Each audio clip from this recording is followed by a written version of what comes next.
Good morning, dear friends. Today we study about aluminum. I think you know something about aluminum. जैसे इसका atomic number क्या होता है इतना तो पता होगा आपको। कितना होता है एटॉमिक नंबर? 13। यदि आप इसका इलेक्ट्रॉनिक कॉन्फ़िगरेशन करोगे तो क्या होगा बोलो? 283। H2 में 1s2 2s2 2p6 3s2 3p1। तो इसके आउटर मोस्ट शेल में कितने इलेक्ट्रॉन है? 3rd इलेक्ट्रॉन है। आउटर मोस्ट शेल ही होता है और सब शेल में 1। इसका जो लास्ट इलेक्ट्रॉन है वो किस उपकोष में एंटर करता है? सब शेल में p में। तो इसमें इसका मतलब ये p ब्लॉक एलिमेंट है। ठीक है, तो समझ में आ गया। अब इसी की पोजीशन देते हैं हम पीरियोडिक टेबल में। पोजीशन का मतलब एक साथ मैंने आपको पहले बताया था, तो होता है ब्लॉक, पीरियड और ग्रुप और ऑक्सीडेशन स्टेट और वैलेंसी।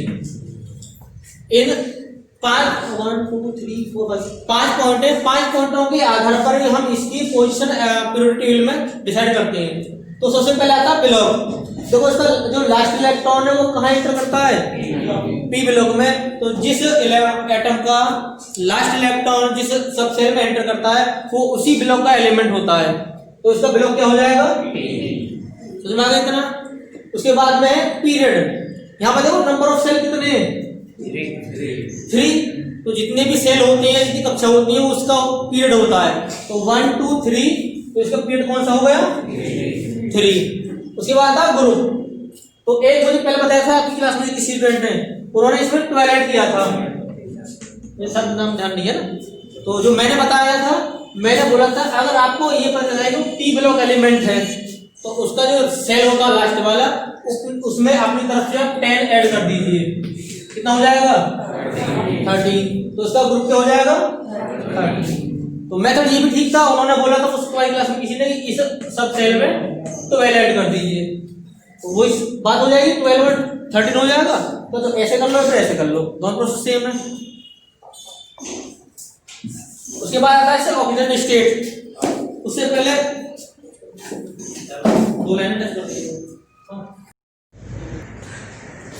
तो ग्रुप तक आपको बता दिया था, 30 ग्रुप हो गया। उसके बाद देखो जो वैलेंसी। तो आउटर मोस्ट शेल में कितने इलेक्ट्रॉन इसके में? 3।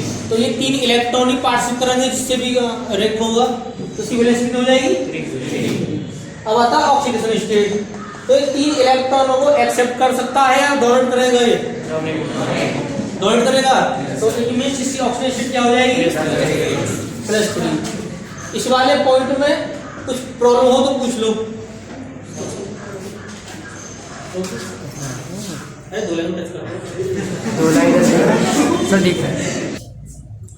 देखो sodium carbonate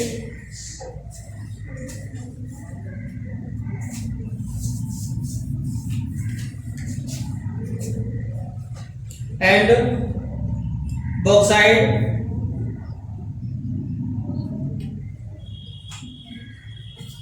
heat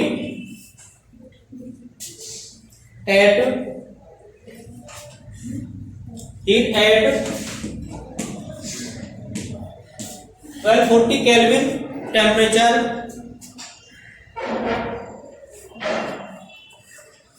to form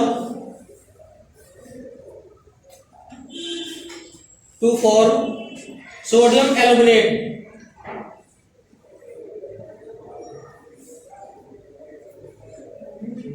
sodium aluminate. अच्छा पूरा नाम है इसका सोडियम मेटा एल्यूमिनेट, शॉर्ट बोल देते हैं सोडियम एल्यूमिनेट। ठीक है, इसी रिएक्शन बनाओ। सोडियम कार्बोनेट का formula Na2CO3 bauxite Al2O3 × 2H2O। इसको हीट करोगे आप क्या बनेगा? NaAlO2। देखो हीट कर रहे हो आप इसको, इसमें से क्या निकल सकता है? हीट करने पे जो वाटर होता है वो वेपर के रूप में निकल जाता है, यहाँ पे आ जाएगा H2O। इसे बैलेंस करोगे 2H2 आ रहा है, यहाँ पर 2H2 आ गया। एक इस रिएक्शन में याद रखना, जहां आपका CO3 ग्रुप होता है तो वो CO2 में कन्वर्ट हो जाता है, और यदि CO2 होता है एरो से पहले, वो CO3 में चेंज हो जाता है। हम यदि किसी में एसिड डाल दें तो जो CO2 गैस है वो एफरवेसेंस गैस निकलती है। जैसे आप दूध को बॉईल करते हो तो आवाज ही करता है, उस वॉइस के साथ ये निकलती है CO2 गैस, जिसे बोलते हैं एफरवेसेंस गैस, सनसनाहट, बुदबुदाहट। तो ये याद रखना हमेशा रिएक्शन में, जहां आपको CO3 ग्रुप मिलेगा तो एरो के बाद आपको CO2 गैस निकलेगी। अब यदि इधर CO2 आता है एरो से पहले, तो प्रोडक्ट में CO3 ग्रुप बन जाएगा, एक दूसरे के एक्सचेंज होते हैं। ठीक है, नोट कर लो इसे, सोडियम मेटा एल्यूमिनेट। अब देख लो बैलेंस है अभी नहीं है अभी, सोडियम की एटम है पर 2 तो हो गया, Al के 2 हैं, Al भी 2 हुए, ऑक्सीजन चेक करो 3 और 2 5 7 नहीं हुए हैं, कंप्लीट है।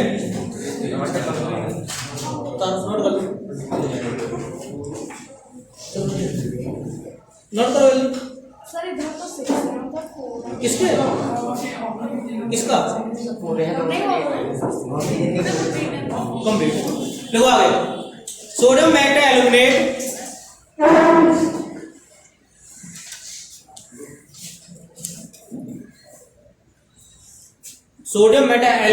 Dissolve in water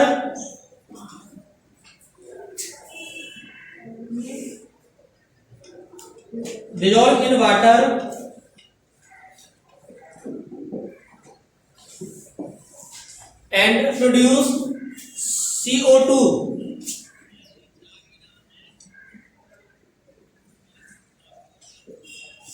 carbon dioxide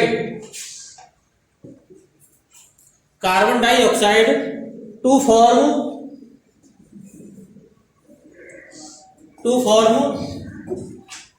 aluminium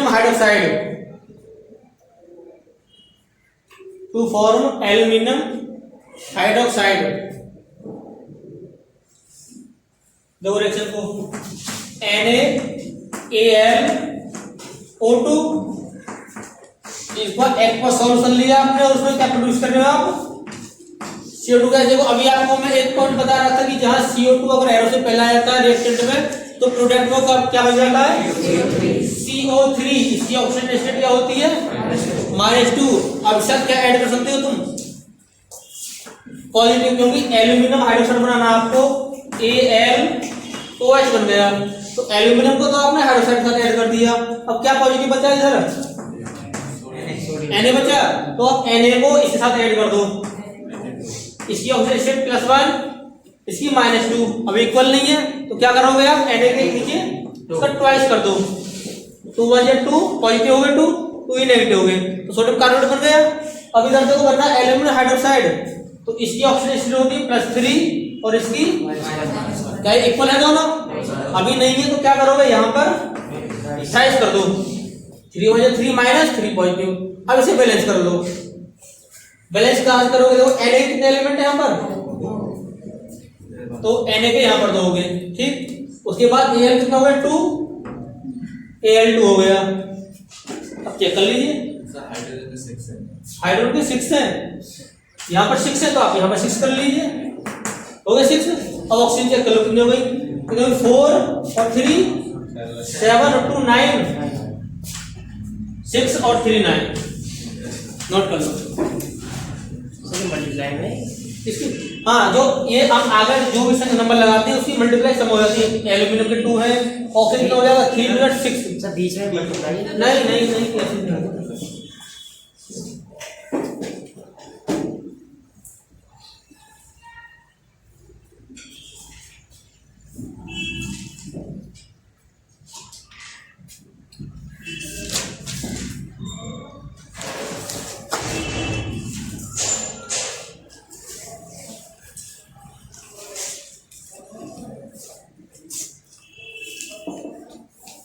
note कर लिया।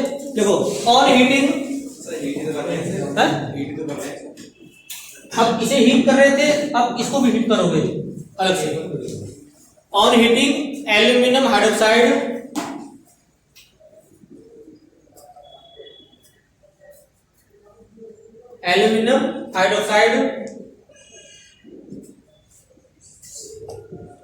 it is converted into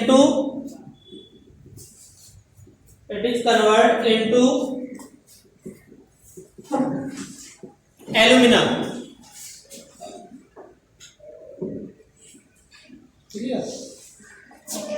देखो रिएक्शन करो इसकी, Al2O3, इसको आप हीट कर रहे हो, मैंने भी बताया था जब हीट करते हैं तो उसमें से क्या निकलता है, अगर वाटर का मॉलिक्यूल होता है हाइड्रोजन ऑक्सीजन तो वेपर के रूप में निकल जाता है, तो यहाँ से आपको वाटर निकाल दिया। अब बनाने के आपको एल्यूमिना होता है Al2O3। देखो यहाँ प्लस के 3 और माइनस का 2, तो 3 2 जा 6 हो गया, प्लस यहाँ पर माइनस के 2 है, 2 की इसमें मल्टीप्लाई करोगे तो -6 प्लस माइनस इक्वल हो गए, तो फॉर्मूला बन गया। अब एल्यूमिनियम कितने एटम है यहाँ पर 2, तो आपको 2 की मल्टीप्लाई यहाँ कर दी, एल्यूमिनियम का ट्वाइस हो गया, इक्वल हो गए। अब H कितने 2 3 जा 6, तो यहाँ पर 3 से मल्टीप्लाई कर दो, 3 2 जा 6 हो गया। ऑप्शन कितने 3 और 3 6 और 2 3 या 6, ठीक है, ये एल्यूमिनियम बन गया एल्यूमिनियम।